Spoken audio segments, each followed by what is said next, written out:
What's up, you guys? Rasati out here in Singapore, and I'm glad to be back on my Night Out podcast. You guys, how are y'all doing?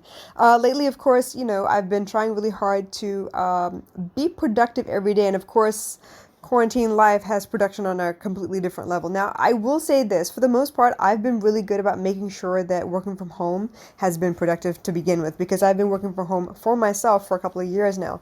But even so, now I'm sharing the space with my baby girl, which means I'm also sharing the time, and a lot of times she needs extra help, and it's been quite the juggling act, if you will, to make sure that I maintain the house, maintain her, and then maintain my work, and then our sanity and entertainment as well. So it's been a lot to juggle, but I feel pretty good about it. I think I'm getting the hang of it, which is funny because June 1st we go back into the world doing things the way we used to consider normal. Obviously, will not be normal, but we will be forever changed by this quarantine life. But with all that being said and done, right, I wanted to bring up this idea of rock bottom procrastination. For a lot of us, we tend to tolerate. We tolerate pain, we tolerate insults, we tolerate rudeness, we tolerate a lot on a daily basis. Most times because I just don't have the energy to go off and fight everybody that pisses me off today. I'm just going to be like, you know what? Turn the other cheek. God got me. I'm just going to carry on and manage what I can manage. But a lot of times in that turning the other cheek, in that moment of, okay, it's okay, I will manage. This is not that bad. I will manage. I will get through it. We tend to allow things we don't have to allow. Now, obviously, you can't change the other person, but you can and you should let the other person that things are not okay. And I'm not talking about complain about every single thing. I mean, I'm not saying for every action there is an equal and opposite contrary reaction. It doesn't have to be that way. But what I'm saying is the things that really hurt your heart, the things that cause you to think about it again throughout the day, those are the things where you should put your foot down and be like, you know what, I would rather you didn't do this. I don't appreciate this. I had a conversation the other day with a gentleman, and he mentioned something that actually really struck a nerve with me. And I told him, look, I don't appreciate this, and I'm not going to indulge this request of yours. And he was like, aha, okay, yeah, cool. And I was like, all right, cool. We ended up talking a little bit more, and I'm pretty sure that whole conversation, we had the conversation for, it lasted about, I don't know, a couple of hours maybe. And in that conversation, the amount of times he ignored what I had told him was not appropriate and went back to ask the same bloody thing again was quite irritating. And I don't know how else to put it, but it was offensive because it meant that he was not listening to what I was telling him. He was not taking into consideration that I was upset by it. And eventually I just stopped talking to him. But the point being that some people are like that. They think that they can wear you down. Kids are like that. Let's face it. You go to the grocery store, they're going to ask you for the same damn candy 27,000 times because they know they could. They could. There is a potential there. They've done it before. There's a potential to wear you down. But if you don't stick to your guns and say no, no, no, no, no, no, eventually they're going to run out of wind, they're going to run out of steam, they're going to give up the goat, right? They'll try the next time you go to the store. But for right now, this adventure, it stops here. We're not going to fight about candy anymore. The same thing with adult people. At some point, they're going to show you how life has taught them to get what they want. In most cases, they have been taught because there is a reward and punishment system, right? If people ignore you, that means they don't like you, is what we assume. And if they indulge you, that means they like you and they're okay with the request. A lot of times they know that if they wear you down and ask you the same question over and over again, your resort to stop them from asking is to just give in and give them what they want. But if you can hold your horses, if you can actually stick to your guns, it will actually work out in your favor because either they will disappear or they will actually change their behavior. And there is nothing more respectful than to show that you heard the other person and you adjusted your behavior. I'm not saying change who you are, adjust your behavior. I think there is another aspect to this as well, though.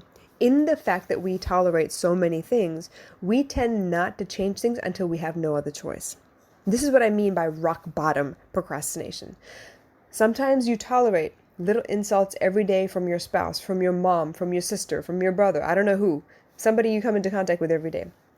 You deal with mild bullying. Oh, it's my way of showing you love is what they'll tell you. Or I didn't mean anything by it. I'm just playing. A lot of things are covered up with JK and LOL. And I don't think people understand that it's their way of brushing off something that they've done that's very serious to you. And again, I want to remind you, your experience is your experience. It is your version of reality. It's how you chose to understand that information at the time. And maybe you didn't know any better, so this is the way you took it. And guess what? It hurt you. So No harm, no foul. There's nothing wrong with you. You need to understand that this is your version of reality. And no one can change that for you. Only you can do that. They can give you new information that might make you see a little compassion in the situation. But outside of that, they cannot tell you what to feel, how to feel, whether what you felt was right or not.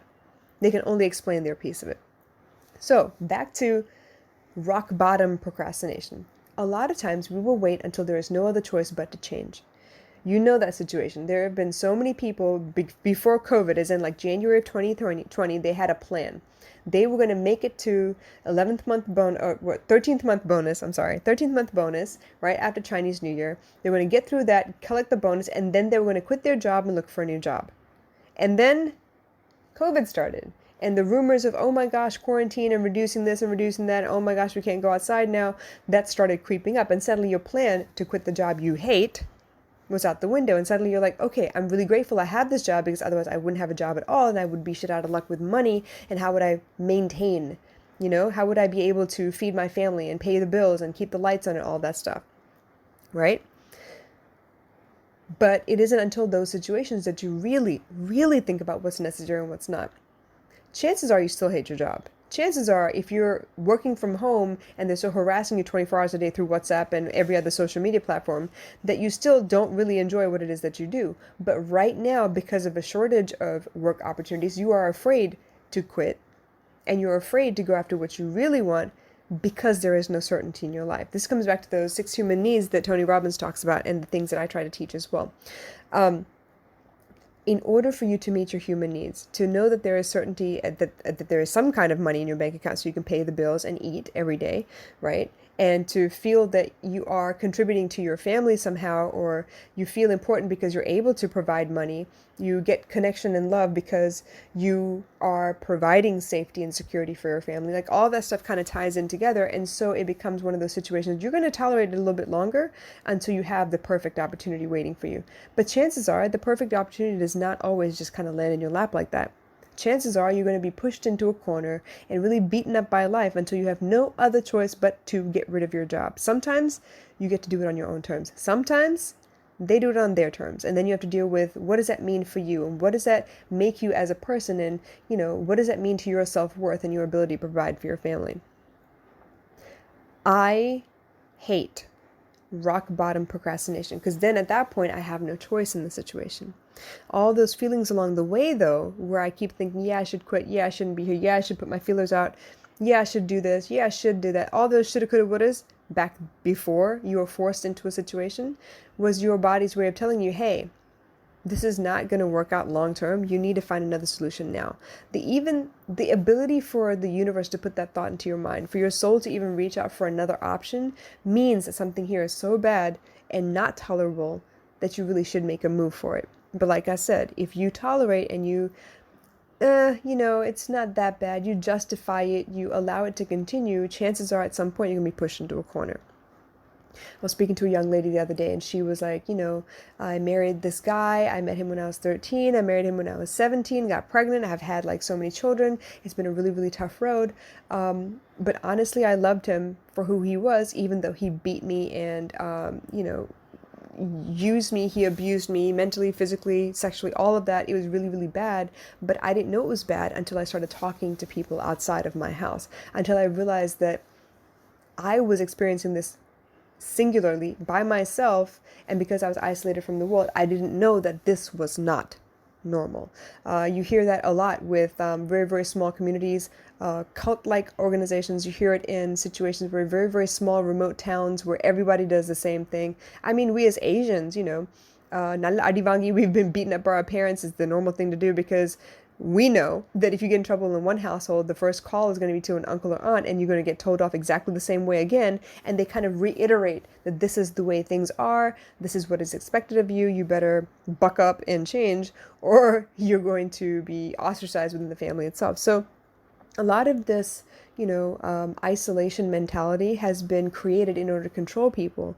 But for us not to realize that we can trust our own guts, that we do have these inner guidance systems that tell us this doesn't feel good, get away from it, versus We can tolerate it. It'll be all right. It'll be all right. It'll be all right. And you get from one moment to the next, not realizing that you're allowing the behavior to escalate. You're allowing that person to continue as they are, which means they're not going to change. It's not going to reduce. You're not going to get used to it over time. It's just going to irritate you even more. Your fuse will end up shorter before you learn to tolerate and brush it off. So those kinds of situations I really need you guys to start paying attention to, because there are the answers to a better life, a great life rather than a good life, a meh life. Yes, you may make a lot of money. You may be able to buy all the things you want, but if you don't have peace on a daily basis, what is the point? If you don't have time to take, vacations with the money that you've earned or whatever, what is the point? If you don't have the people around you that you really truly enjoy spending time with, what is the point of having that luxurious life that you've built? So it's a combination of all those things coming together. And honestly speaking, rock bottom procrastination can be life or death in some instances. There were moments in my life where I thought I wasn't going to make it. I was going to die if this happened. And if I didn't get out of there quick, it was going to be sooner rather than later. So it was one of those, situations where I really had to face the facts of my life, not the romanticized ideal of what it was, but what it actually was. And those are some sobering moments. But it's because of the procrastination. I'll do it later. I'll tell him later. It's not that big a deal. And then when you go to tell him later, you're afraid, because what's the point now? He's done it 10 times already. He's not going to get the message. So I really, really need for people to understand that this kind of procrastination can create major chaos in your life. And yeah, telling somebody that you don't like something they do can be very, very scary. It means they could reject you. It means that they could choose this little something and walk away from you for the rest of your life. But guess what? How do you know if these are ride or die types if you don't test them along the way? If you don't tell them, hey, I love you, you're amazing, I think you are talented, I don't particularly like your music, but that doesn't mean that other people won't. So, little things like that even, we're afraid to tell them because if you can't say nothing nice, don't say nothing at all. But guess what? It might just be that if you had that conversation and let them know, not that they would pull away from you, but they might ask more questions. Well, what about it isn't appealing? Or do you know that other people actually enjoy my music? Would you mind putting feelers out and asking people around you, if they enjoy the music or not? Because I would really like to know. If it improves me as an artist, I want to know. Now, obviously, people's egos are involved, but if you can't say something as simple as, I don't like something you do, I love you, I'll support you, but there are certain things I don't like, how is that how is that not building a stronger relationship? I'll put it to you like this. I have 4 uncles. My mom has 4 brothers. And 3 of the 4 of them smoke. All of them drink. Now, when I was little, I did not like the smoke. And what I would do is I would go hide their cigarettes, or I would flush them down the toilet, or I would wet them all so that they wouldn't smoke anymore. It was my way of showing them, hey, I really love you and I want you to last for a really long time because I need you in my life. I just don't like the fact that you smoke. And they thought it was funny and silly and stuff. But the point is, as a child, I had no problem doing that shit because who were they going to reject? I'm their niece. They're not going to get rid of me. But now as an adult, I realized that I could offend them to the point that they won't talk to me anymore. And not that I need them to talk to me, but what is the point of getting them upset with me if one day I might need to ask them for help? I understand. So when I tell you these things, I understand that you would rather not say anything at all than strain a relationship, or potentially strain a relationship, knowing that you might need to ask these people for help, or you might need them for something in the future. I get it. I really do. But how do you know they really love you then?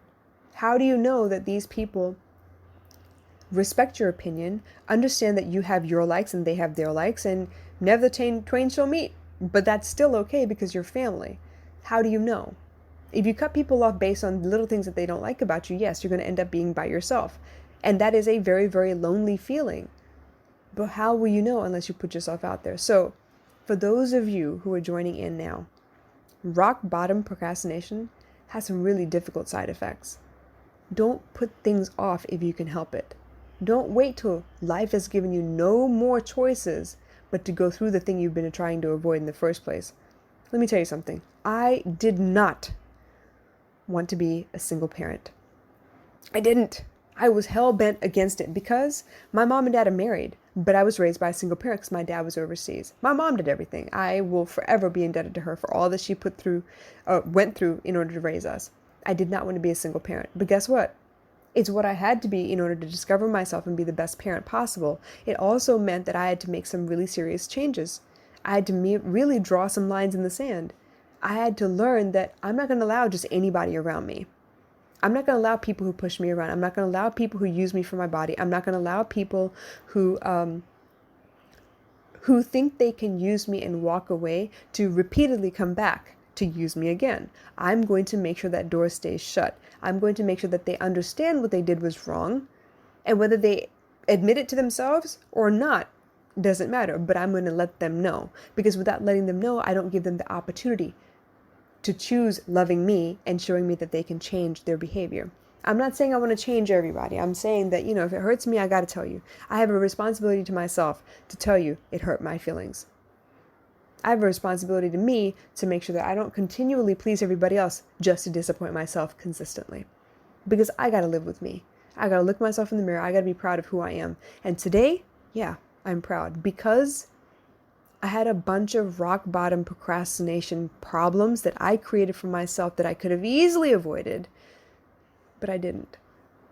Let me tell you the side effects of a rock bottom procrastination. I was with a man for 8 years. I was engaged to him.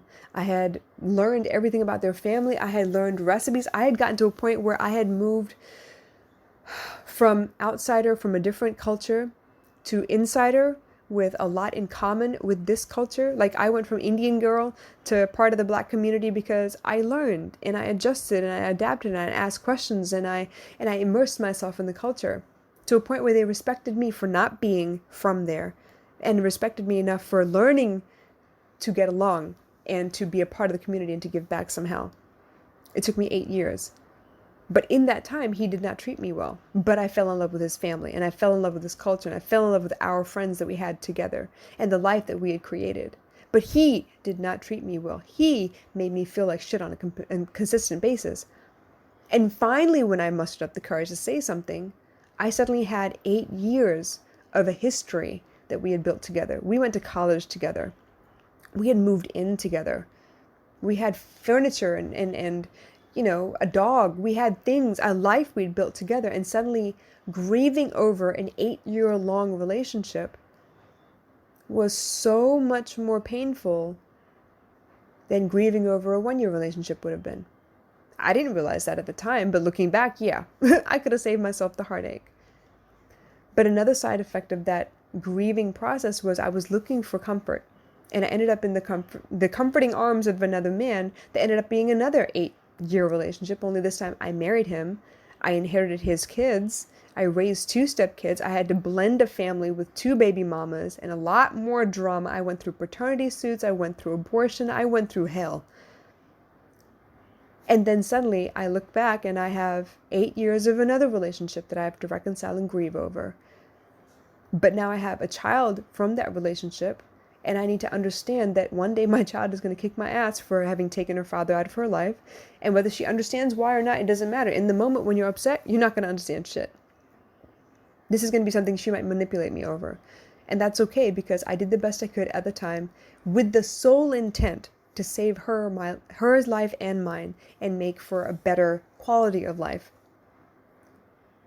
So procrastination at that rock bottom level has serious implications. It's a long, drawn-out process to grieve over. You're going to beat yourself up. You're going to wonder why you didn't do it sooner. You're going to wonder why you were afraid of the repercussions in the first place of taking a stand or quitting a job or walking away from a toxic relationship. But trust me, the minute you get that weird feeling, say something. Say something. It doesn't necessarily mean a breakup. It doesn't necessarily mean that, they're going to walk away from you. It might just mean that there's another opportunity to strengthen that friendship. But you won't know until you try. So this is why I really wanted to talk about this. Rock bottom procrastination can be deadly for some. Some people don't make it out of those toxic relationships. Some people go to their graves having been quiet about the boundaries that they should have drawn and the things that really hurt them. And I don't want that for you guys. Take the chance. Say it when it happens so that they remember what it is that it has to do with. so that they don't make memes out of the fact that we remember things that happened 20 years ago to detail. Yeah, there's a reason, because it hurt us that much. And that's not the part they're going to remember. They're just going to remember that you know, have a file of facts of all these information, dates and times and whatever, not realizing that it hurt you so much that you still remember what happened. So, if nothing else, please speak up for yourself. Say something to those people that you love as kindly as you possibly can, and see if you can't strengthen that relationship.